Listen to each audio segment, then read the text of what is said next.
De retour avec la bouche pleine, Valentin. Ouais, Sur le focus de cette nuit fantastique qu'on a vécu cette nuit. Voilà, donc on a parlé des deux premiers films et on va finir avec Sandero et Laser Team, comme m'avait dit Mathieu tout à l'heure. Allez, Sandero, sans plus tarder. De Lucio Arroras. Arroras, donc qui est un film chilien. Ah, j'ai même pas tilté. Ouais, Ouais, je me rappelle pas. ouais. De 2015 et Ouais. d'1h25, c'est assez long quand même, 1h25 au final. Ouais. Le survival horrifique, bien dégueulasse. J'avais fait la remarque, on avait lu le programme. Ouais, bien dégueulasse. Bien dégueulasse. Mathieu, Ah, tu nous pitch? d'accord. Alors, un survival horrifique bien dégueulasse. Y aurait-il contrefaçon sur la publicité, mensonge publicitaire? Eh bien, donc, dans les années 70-80, Ouais, 78, je crois. Ouais, c'est ça. C'est ça, 78. Donc, sous Pinochet, dont on voit un portrait à un moment, évidemment, les gens disparaissent parce que c'est la dictature, c'est l'extrême droite, c'est le fascisme. Et c'est vrai que c'est une période très sombre, une période où les propriétaires terriens pouvaient s'attaquer à leurs peones de manière bien dégueulasse. En l'occurrence, un petit groupe de 5 citadins sont en route pour une destination de vacances. Et sur la route, évidemment, ils croisent des gens qu'il ne fallait pas croiser parce qu'ils vont les retenir et faire des choses avec eux. Mais est-ce que c'est pour eux-mêmes que les criminels font ça ou est-ce pour quelqu'un d'autre? Alors, Et c'était climax pourri, hein, c'était accessoirement. un Gros climax pourri, hein. C'était tellement nul que moi, je n'ai pas de scrupule à spoiler parce qu'il n'y a rien à spoiler en fait. C'était inspiré d'une histoire vraie aussi. Faut bien Ça préciser. confirme. L'histoire vraie doit être aussi Mais aussi à chiante la que fin, le tu te film. dis, bah alors l'histoire vraie, qui a raconté l'histoire en fait? Ouais, c'est ça. Parce que T'as envie de savoir limite qui c'est qui l'a raconté. Et en même temps, si c'est une histoire vraie, mais comment ça se fait que les gens ont été Pardon. aussi cons? Parce que les personnages sont très très cons. Bah vas-y Mathieu, lance ton avis. Alors, mon avis, c'était pas bon. C'était pas bon. Alors, c'était pas beau non plus. Mais encore que là, je soupçonne que la photographie qui essaie de faire un grain un peu pellicule, un peu pelucheux, ce soit pour rendre hommage à la période où ça a été tourné. Enfin, où l'histoire est censée se dérouler, pardon. Ensuite, moi, je peux apprécier les survival. J'aime beaucoup les films où des personnages sont obligés de se battre pour survivre. Mais là, ils ne se battent pas, ils ne survivent pas, c'est... Ils ont même pas d'instinct de survie presque, je Ouais, dirais. c'est des mollusques. Mais... oui, c'est des poulpes à la chilienne, voilà. Ouais. Non, j'ai rien d'autre à dire. Non, mais ouais, vas-y Fabien, enchaîne. C'est très franchement. C'était mauvais. C'est très mauvais. J'ai l'impression que c'était. On avait pris un mixeur, on avait mis Massacre à la tronçonneuse premier du nom, on avait mis Des détours mortels et un petit côté. Un petit Amityville. Un petit Amityville et un petit côté Famille Adams. Voilà. On Amityville. mélange tout ça. Nanana. Voilà, on mélange tout ça. Nanana. Et ça nous fait Sandero. Franchement, j'aurais préféré voir la pub de la Dancia Sandero, la limite. Pendant 1h25. C'est Non, vrai qu'au début ils ont une petite voiture. Ouais, j'ai fait la petite blague. Non, c'est mauvais. Tu parlais de la photo, Mathieu. Pour moi, c'est même pas des effets. C'est par moments, t'as des plans qui sont dégueulasses, qui sont surex. Il y a aucun intérêt dans le Avec le film. début, le film a des plans flous. Oui, il y a beaucoup Les de plans plans sur les flous. paysages, ils sont tous flous quoi. La mise en scène est chaotique. Le casting marche pas du tout. Les personnages ils sont pas crédibles. Il y a des C'est- sautes de raccord qui sont énormes aussi. Voilà, Oui, il y a un tout. Chris Pratos qu'on a Putain, défini. c'est génial, tu te rappelles pas cette scène quand même où Chris Pratt arrive quand même à faire un bond de 2 mètres quasiment alors qu'il est gros Oui. et genre il a 5 mètres de la meuf et là il y a une saute de montage et il a réussi à repasser devant elle. Dans quel film ça? Dans celui-là. C'est Chris Pratt dedans? Non, on l'appelle avec- Chris Pratos, mais c'est celui qui c'était. C'est le donc, mec, il y avait- le frère qui aime un bien peu se branler un peu devant costaud. devant les Tu vois. mecs. Il y bah, avait c'est Kenji Chris Pratt, Girac, le gros. Kenji Girac, Chris Pratos un petit peu, et puis t'avais Mercredi T'avais la famille Desireless, aussi. Desireless. T'avais Desireless dans le Mercredi film. la T'avais famille Christina Adams. Cordula. Ouais. Il y avait du casting. Non, c'est un foutoir monstrueux. Pour moi, c'était très mauvais. En plus, ça est pris avec des références, comme je vous disais. Il y a vraiment une grosse référence à Massacre à la tronçonneuse. Je suis désolé. Totalement. Bon, c'est pas des Constantins comme tu le disais vraiment, Valentin, mais c'est une famille Bon, qui est. Ils s'enculent les frères. Oui, à part les hein, frères, ouais. ouais. Ils s'enculent les Mais frères. voilà, Mais c'est ça ne fait pas de C'est une mauvais famille débats. dans un habitat très crados. C'est l'histoire de jeunes qui se promènent avec un van ils tombent sur une personne comme un massacre à la tronçonneuse qui est complètement fou et qui lui arrive un truc. Ils n'arrivent pas à réagir assez rapidement et ils vont même jusqu'à leur maison au final. Et ils sont pseudo pour moi torturés parce que c'est presque de la malchance par moment quand le mec il tombe sur le piège jaloux, quand l'autre il va faire Quand ils vont dans la ferme et que comme par hasard c'était le cousin Roré. ouais qui- voilà, qui- c'est de la malchance. Ou c'est de la connerie, comme C'est de la connerie. lorsque il y a Juan qui demande mais, à la demoiselle qui est juste à côté du champ d'un des frères, qui est donc Juan qui a l'air d'être un paysan quand même relativement honnête, et là il demande mais il vous arrive quelque chose? Non. Mais, vous Ah non, avez mais pas- en même temps, il y a Chris Pratos qui est juste à côté. Ouais, non, je veux mais dire. Ah, mais il y a Chris Pratos qui est à côté. c'est mauvais, il y a même pas de tension au final Ah oui. parce qu'on attend juste que le film se passe et à un moment j'allais dire en fait je suis content qu'ils souffrent en fait ces personnages, ils sont tellement pas intéressants. À ce point-là. Ah ouais, il y a des dialogues, les dialogues de Les début dialogues sont sont chouettes. ridicules. Ouais, non, Mais non, dans ouais. l'ensemble, C'est une telenovela, ça. Ah ouais. L'exposition, c'est C'était pas une de- sitcom quoi, c'était n'importe quoi, franchement. Ah bah par moment, j'ai juste une réflexion en fait qui me vient en tête, Sûr. parce que c'est le truc que je me suis dit. Les mecs vont en vacances, on est d'accord. Ouais. Ouais. Ils vont en vacances. Ils sont à 10 minutes de leur lieu de vacances. À un moment, il y a Juan Ferreira qui leur dit vous êtes à 10 minutes de votre lieu de vacances, de l'endroit que vous cherchez. Ouais. Mais c'est qui leur a filé l'adresse quand même du bled le plus paumé avec que des consanguins tueurs à côté quoi. Ouais, j'avoue. Sans déconner, enfin les mecs se sont pas dit à un moment on va peut-être regarder une autre adresse au bord de la plage parce que là quand même on est en campagne, il y a qu'une ferme à côté, et visiblement il y a des disparitions à côté.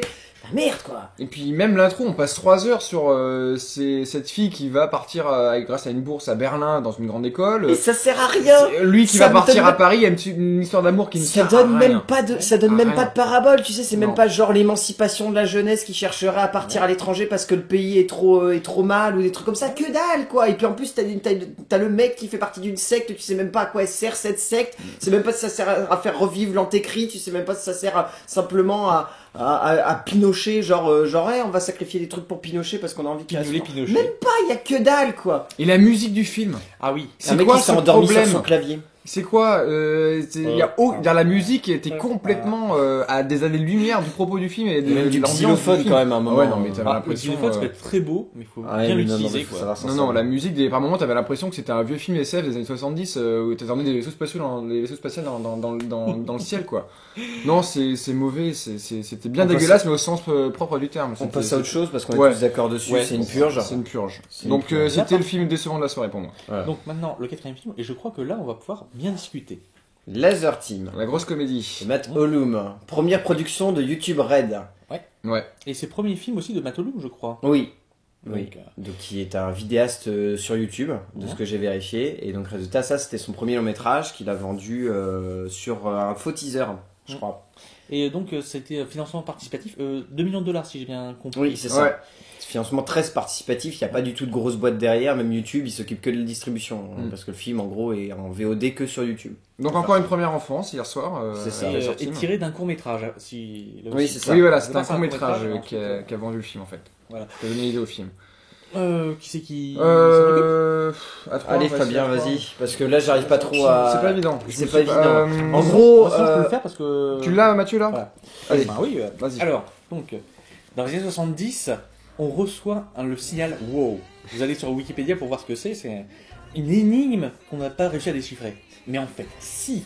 Et c'est un signal par des gentils extraterrestres Les pour nous Antariens. dire, voilà, pour les Antariens qui disent, il va y avoir une guerre, vous allez vous faire attaquer, donc préparez-vous. Et là justement, on fait le champion de la Terre, mais un mec qui a été sélectionné à sa naissance, même avant, pour leur faire un athlète, un génie, un mec hyper viril, le guerrier ultime de Casper Van l'humanité, Dien dans Starship Troopers. voilà, qui en peut voir. mieux. Et là arrive enfin le moment de nos jours où va arriver l'armure qui va nous permettre de combattre les méchants, les Groxiens, si vous voulez, un truc comme ça. Donc, envoyé par ces gentils extraterrestres, les Impériens. Voilà. Voilà. Et malheureusement, eh ben, l'armure qui est en 4 parties va tomber sur 4 cons, un shérif loser, un ancien Joueur de football joueur américain. qui boite, son copain débile. Consanguin, lui aussi, je pense. Consanguin. Vu sa Et- moustache. Tout de suite, dès qu'ils sont moches, ils sont Et consanguins. le- Non, c'est vu sa jeune- moustache. Et le jeune, comment ça s'appelle, le jeune footballeur, lui, Qui plein drague la- d'avenir, voilà. qui ne pense qu'à Ken, la fille Du shérif. Du shérif loser.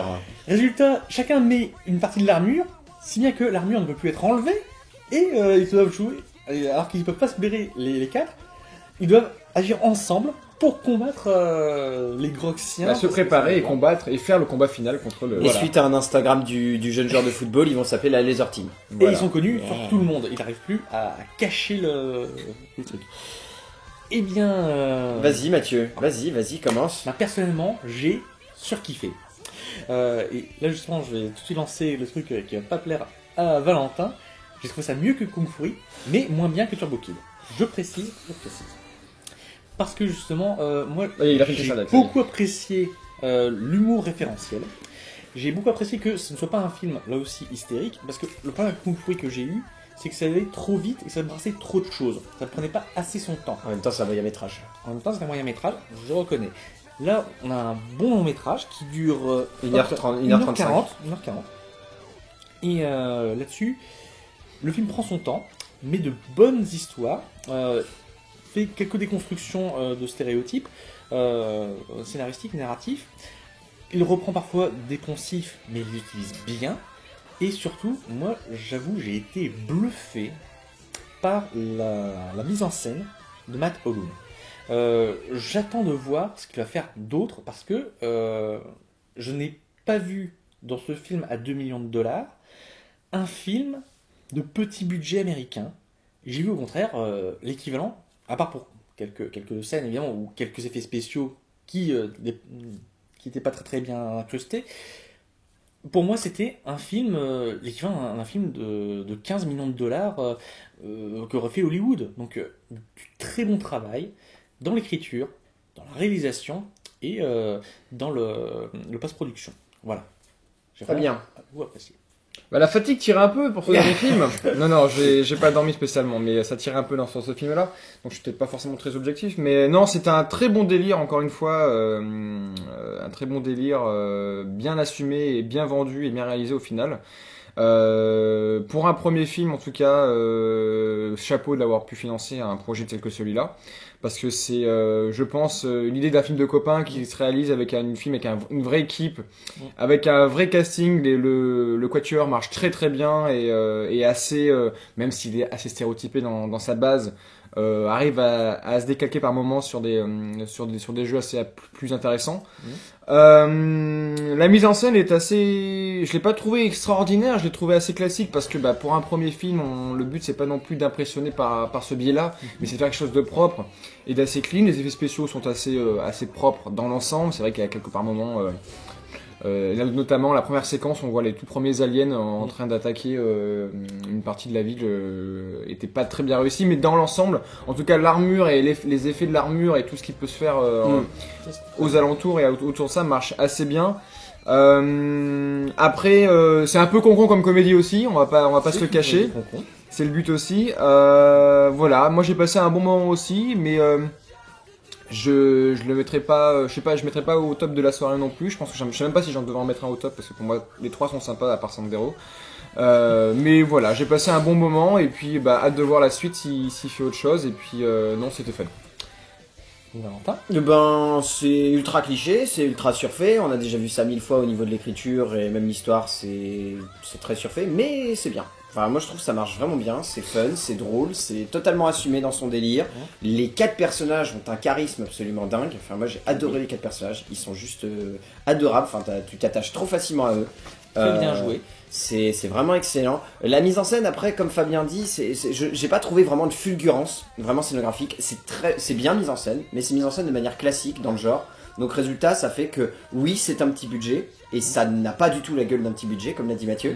Pour autant, c'est pas exceptionnel au niveau de la mise en scène, il n'y a pas vraiment de patte. C'est-à-dire que Mathieu Lume, on sent qu'il a réussi à faire avec son budget, on sent qu'il a réussi à faire quelque chose de crédible. Mais après, il n'y a pas vraiment de patte, c'est assez classique dans le genre. Il y a 2-3 effets comiques qui sont plutôt bien mis en avant.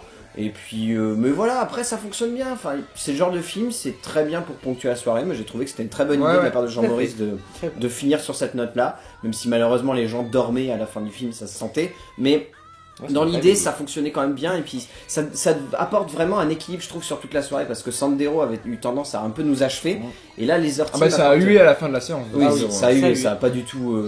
Et c'est rare parce que Oui. même We Are Monsters qu'on avait vu à la précédente nuit pendant le festival, même mais même We Are c'était Monsters mieux, qui à la était limite, hein, qui avait quand même pas eu beaucoup d'enthousiasme. qui avait je des trouve. défauts, mais qui avait quand même quelque chose Ouais. de plus intéressant. Et bah même lui il s'était pas fait huer et là Sandero s'est vraiment fait huer. Non, Même non, Visceral je crois ne s'était pas fait huer alors Ah que ouais. Visceral avait reçu la VHS de merde du festival de l'année où il avait été projeté et même Visceral ne s'était pas fait huer et là Sandero s'est vraiment fait huer dans le genre c'était vraiment long quoi.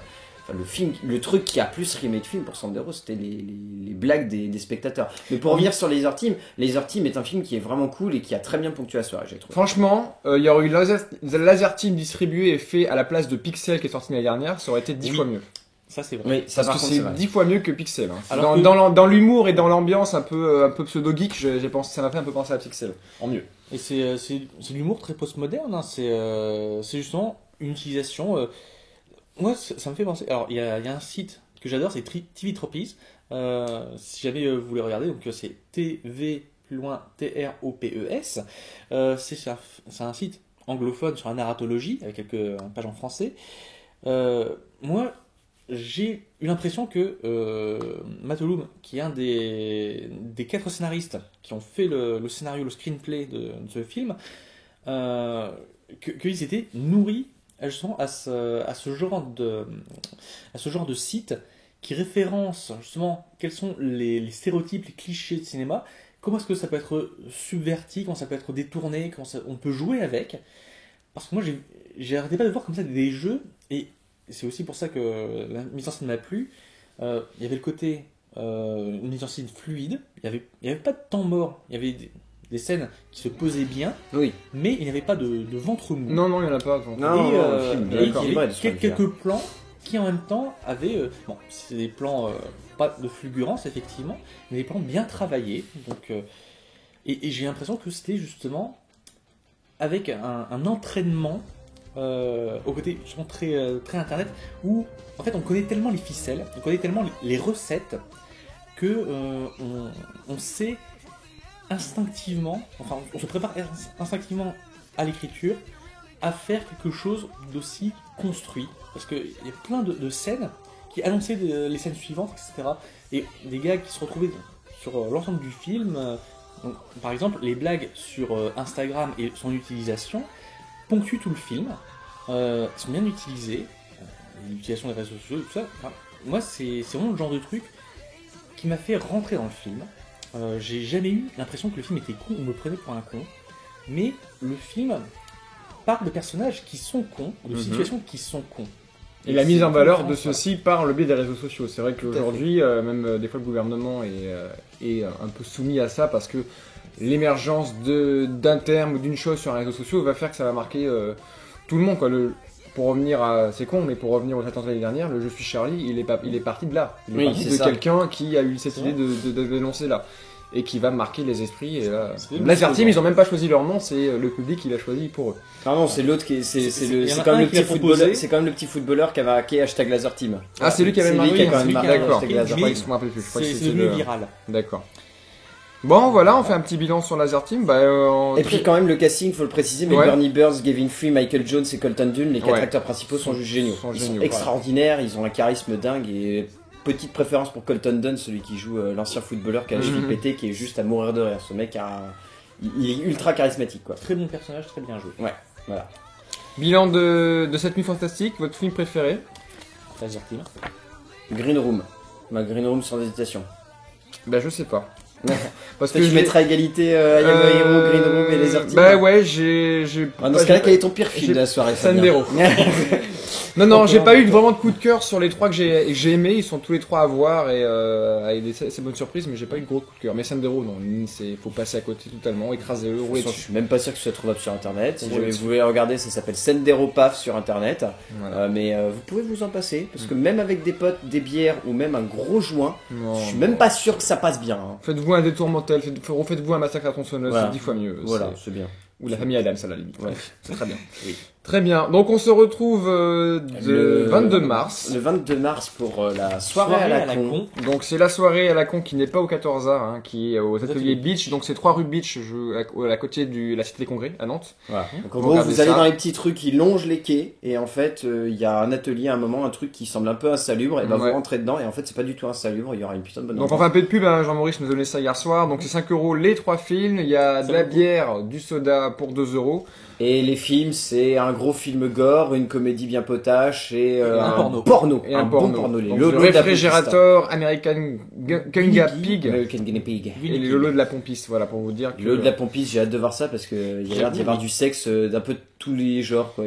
Donc, c'est du hard crade. Donc c'est dans une ambiance grunge, sur un canapé, on l'a fait ça l'année dernière. Ouais, c'est ça, c'est en c'était gros, cool. vous allez avoir des chaises, des canapés, vous allez même pouvoir vous caler par terre avec votre plaid, enfin c'est C'est ambiance parfait. bon enfant quoi. Oui. Le seul petit bémol, c'est interdit moins de 18 ans, malheureusement. Voilà, évidemment.